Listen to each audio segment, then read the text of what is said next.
event. Kamaru Usman versus Gilbert Burns. And man, was this a... Oh my God. This was a banger right here, dude. Bro. This was cool because this fight had to happen in order for us to determine the legitimacy of a Kamaru Usman, because we know against a George Masvidal or against a Colby Covington, your style is more favored. You know, you're able to drag them out into long waters, do more technical, you know, and your shots are more precise. Against Gilbert Burns, we were all concerned. You know, you have the teammate factor going on. You have the big, heavy shots by Gilbert Burns, and you have the fact that he's just on a heater as well. So all three of those things combined led for such a great anticipation for this fight, and it lived up to expectations. Dude, the first 100%. Round, Burns landed that right that almost put Usman to sleep. I'm like, Jesus. That thing was huge, bro. Dude, but the thing is, he landed that right, rocked Usman. I don't think dropped him. It was more like just, hey, you got me really good. For sure rocked him, for sure. For sure rocked him. But immediately, Gilbert Burns was just his adrenaline just went through the roof. He was just trying to get the finish right away. When he already smelled blood. He should have just paced himself and landed cleaner shots, because you know, pace yourself. You're going to land the clean shots, and it's going to do more damage other than you wasting your energy and trying to scrabble and brawl and try to get that knockout. Anyways, first round, he drops or doesn't drop. He rocks Usman.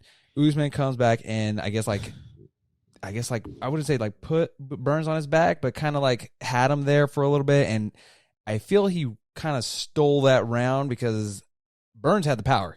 Usman was winning by the points because he was kicking him, and I was like, all right, well. I felt like Burns had way more significant strikes and just looked a lot better on the feet in the first round. But Usman, it's a fight, and he did what he had to do in order to get out of that first round. He stayed composed. Second round started landing jabs straight down the pipe, and those just accumulated, man. Burns was getting rocked bad in that second round. He survived the second round, went to the third. Barely survived. And then, the third round starts in the beginning, and just, dude, got clipped with the right, got sat down, bro. And then Usman just finished him. After the fight, Kamaru Usman was like, put some respect on my name, you know? Immediately. You know, obviously so much adrenaline is up in the air. He's, screaming. Then he sees his friend who he just put a whooping on, and you can just see the remorse starting to happen. Like, dude, our kids hang out together. We're friends. We're buddies. Damn.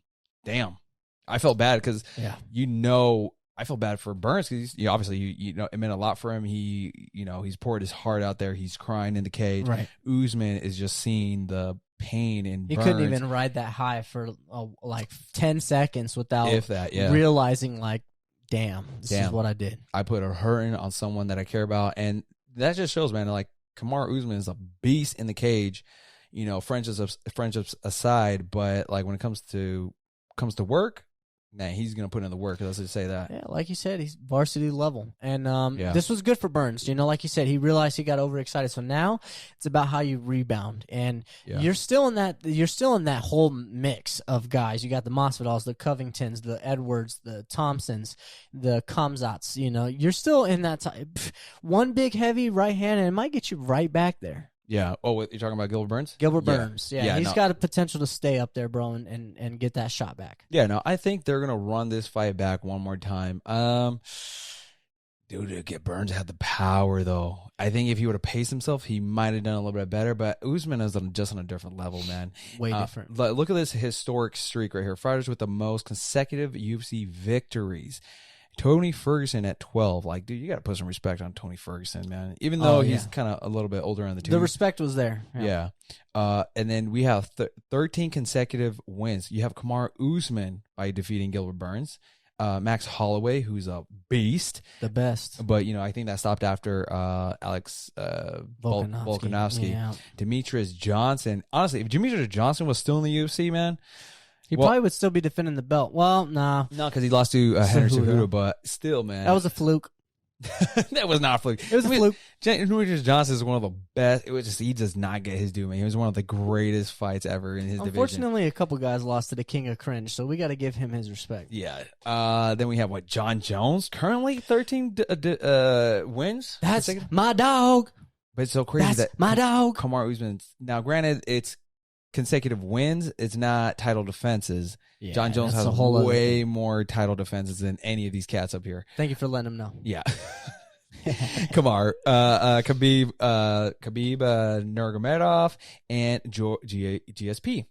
Why am I stuttering right now? George St. Pierre. Obviously, they asked him about George St. Pierre during the fight. And number one at that spot is Anderson Silva at 16, who's a legend. Anyways. Overall, I was very satisfied with that fight. And to tie it back into what goes on moving forward, the way Gilbert Burns handled himself was very well. You know, he says on the post-fight show, he says, I know I can be a champion or I'm going to die trying. Yeah. I mean, you know he has it in him. And he has no like hard feelings towards Usman. He's like, hey, man, it's business. I just want a chance at the belt. That's it, you know? Strictly business. Usman went on like, you know, obviously you talked about his friend and, you know, he's like, dude, I feel kind of bad, but like, you know, it's like, hey, it's business. When it is what it is. It is what it is, in the words of Max Holloway. But the one cat he was talking about and wants to fight again is George Masvidal. He says, I'm going to put him in a coffin this time. I guarantee he don't want that fight. Oh, contrary to belief. Yeah. He does want that fight. He even responded with, game plan to putting me in a coffin, hug, and toe stomp. Who is this guy fooling?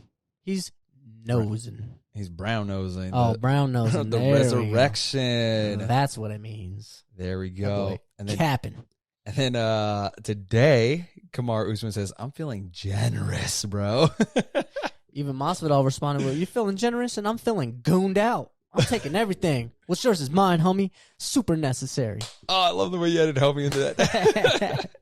From the streets. Dude, from the streets. Dude, that just reminds me of that Skittles commercial when he's like scooting away on his little scooter. Skittles low-key has the best commercials, but the best ones are the ones that don't get aired. And look it up on YouTube, boy. Oh, man. Well, overall, man, UFC 258 delivered. I can't believe a lot of people were hating on this fight. It was really under the radar, man. Super under radar. I can't believe a lot of people were hating on it, but it delivered. If you missed it, dude, watch it. It was such a great fight. I mean, we even rewatched it before this podcast. Yeah, we did. It was just like, and we were still reacting the same way. I was like, we were just watching it. It was just as intense. That's what I love about rewatching fights. After you know the outcome, you're able to be less emotional and be more logical. Yeah. And, you know, when you see these shots that land the next time, you're like, man, these guys in here they know what they're doing, bro. Exactly, man. Well, kudos to all the winners, to Alexa Grasso. Again, love you. Gilbert Burns, congratulations. Great performance. But, yes. Kamaru Usman, congratulations on the win. Dude, I was biting my nails, man. That main event was dope. I was excited.